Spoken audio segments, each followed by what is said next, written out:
विजय दीनानाथ चौहान। पूरा नाम, बाप का नाम दीनानाथ चौहान, माँ का नाम सुहासनी चौहान, गांव मांडवा। उम्र 36 साल 9 महीना 8 दिन। ये बोलो तुम भाई, क्या कहना चाहते तुम? इस दुनिया में जिंदा रहने के लिए बिगड़ा होना रहना बहुत जरूरी है, मालूम? इधर तो सुधर गया, वो गया ऊपर, कहीं को सुधरेगा, कहीं को सुधरेगा मैं। अभी बोलो तुम, क्या कहना चाहता है? तुम कहना क्या चाहता है? वो लोग मेरी मौत का दिन मुकर्रर किया है, लेकिन वो मैं जानता है वो कौन सा वक्त मुकर्रर किया है।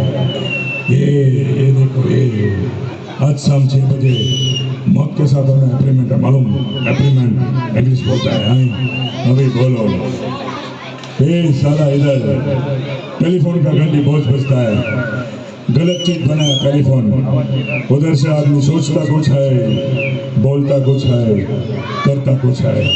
जैसे तुम लोग हमको लुढ़काना है तो लुढ़काओ, हम खाएगा तुम्हारा गोली। इधर तुम्हारे हमारे बीच जीत इसका नहीं, इसका होगा, इसका मालूम?